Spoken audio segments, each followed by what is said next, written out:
tragedy that turns into triumph because I was able to turn my situation around and not become the statistic that society says I'm supposed to be because of the things that I was dealing with. So I still went on to excel in certain areas where I wasn't supposed to excel in based on society. Right. And could you tell us, I know you talked about, you grew up, you thought one guy was your father and, he was in and out of jail and you kind of struggled with that, found out some of his characteristics, I guess as it relates to your mother, him being abusive, and you talked about that. But when you had an opportunity to find out about your biological father, like what was that like? What was that experience like? Because I know that can be something difficult to deal with sometimes. Yeah, it was very tough.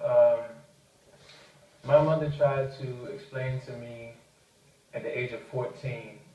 I'm about to show my age, but in 1994, she tried to explain to me at the age of 14 that sit me down and have like a, that deep conversation. Mm-hmm. Explain to me that the person that I thought was my father is not my father. And she wanted to explain to me that my biological father was this other person. Okay. And as soon as she started to go into the conversation, I immediately snapped and I was like, it's not true, you're lying, da da da. Right. And obviously that was anger and, and confusion. And also another thing I want to say too is, I talked about that super part earlier. Mm-hmm. I grew up thinking that my mom was 100% all the time truth teller. Okay. And I never had like something come back void that she told me.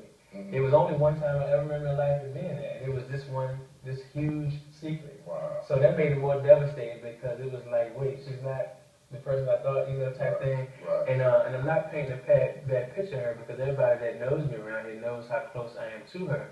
But I'm more so letting people know that she's human. I can't say I've not lied before. I shouldn't be looking at my mother or father like they haven't lied before. But this particular lie was very devastating. And at 14, I couldn't handle it. She came back 2 years later when I was 16. Mm-hmm. And I always wondered, and I like to ask my mom, I wonder how she knew when the right time was to talk to me. Wow. How do you know to try at 14? How do you know to try again at 16? Why didn't you try when I was 10 or 12? Mm-hmm. But obviously I wasn't ready at 14, and I had matured a lot in those 2 years. So at 16, my mother sat me down and said, she apologized for a lot of things. Then she said, I want to let you know that the person that you grew up believing is your father is not your biological father. And I still was devastated, but I listened this time. Right. She basically told me that they were dealing with each other and they broke up. And she showed me where the mistake went. She should have told me that he wasn't my father, and she didn't. Nor did she tell my biological father. Right. So that's the part I worried about the catch. She didn't tell my biological father either. They just parted ways, and she met the person that I grew up thinking was my father. And when he stepped in, he did what a lot of guys try to do. Mm-hmm. I'll take care of him. Don't worry about it. I'll be there for him. I'll be the father. He just went far further with it than a lot of other guys do. He signed a birth certificate. He gave me his name. Wow. And it was their secret. I mean, they're like nobody on my mom's side or my dad's side knew. Wow. I didn't know. Obviously, nobody knew, just them two. So 16 years later, I find out he's not the guy that's my father. And I said he was in and out of jail, so I had mixed feelings about him. I clearly loved him because in my eyes he was my father. Mm-hmm. But I had this hatred for him because he was never, and I say he was never there, but he wasn't there consistently. Gotcha. But when he was there, we had ball and everything, but he wasn't there consistently. Right.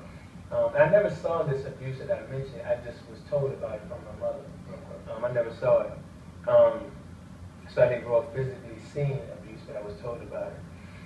But at 16, she told me that this guy named Chris, hence finding Chris my father, this guy named Chris is my father, Chris Anderson. And you think when somebody drop a bomb on you like that, they're going to follow up with some information for you to go find him. But all she had was a name. Okay. And so a lot of times when I tell my testimony, I just start off and I use a theme of all she had was a name. Imagine somebody said, Sean, I got to tell you this news, I got to tell you, they all week they hype you up. Right. Starting Monday, then Friday they hit you with the news, Right. but you need more information and they don't have it for you. It's like it builds you up just to let you down. Right. So I was excited. I wasn't excited. I was everything. I was confused. There was a blow. I was excited because, you know why I was excited? I was excited because by 16 I knew that, well, let me backtrack. My dad was in and out of jail. I thought he was in school. My mom told me he was in school. And like, that's a lot of family secrets again. It's lies. I thought he was in school and that he wasn't in jail. I didn't realize in my teenage years he was in jail. So once finding that out, I was kind of embarrassed that he was in jail, disappointed in him. So I was kind of relieved to find out that he wasn't my father, because I'm like, okay, my father's not in jail, not a jailbird, and this and that. So I was intrigued, but then I was mad because I thought my biological father left me.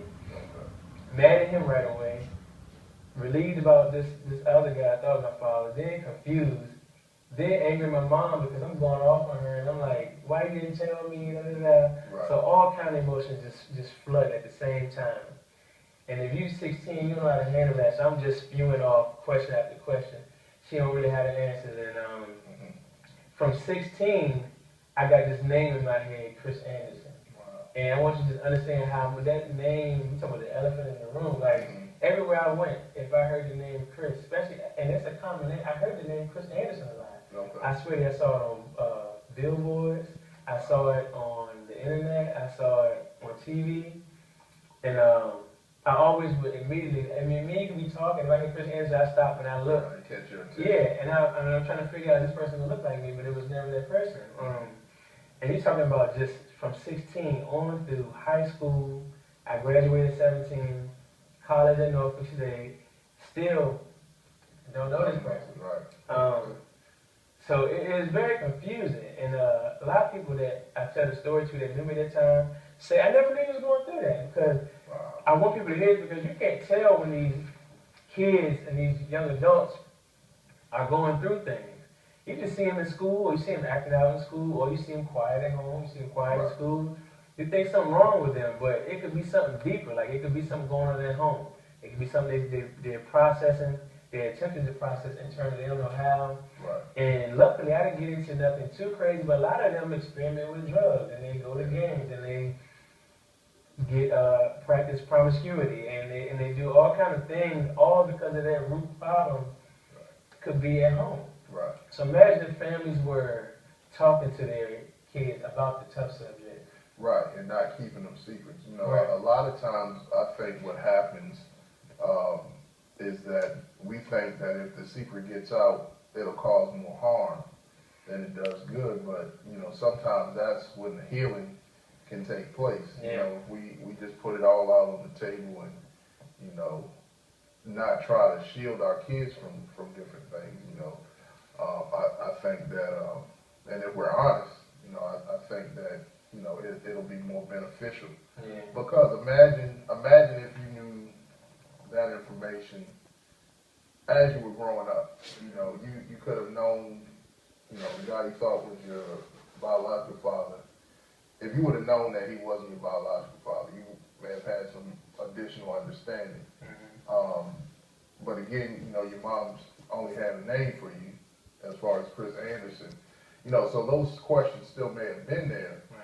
But, you know, again, the more honest we are, the earlier, I think the better off. I think it lessens the blow. Yeah. Like it was like that Tyson uppercut at 16. Okay. You know what I'm saying? But like it would have been a jab at like 8 or 10. Right. And then I could have adjusted and I wouldn't have fell down and all that stuff. But at 16, it was boom, I was out. Yeah. And I'm stumbling. 16 to 20 something, I'm stumbling. So 16 to 20 something, you're struggling, you're still confused. Chris Anderson's name is catching your attention everywhere you go. When do you finally get to Chris Anderson? When does Chris Anderson show up? I looked him up a couple of times. I told myself when she told me, because I was angry at him at first. Like, she didn't break the whole story down. She just told me parts.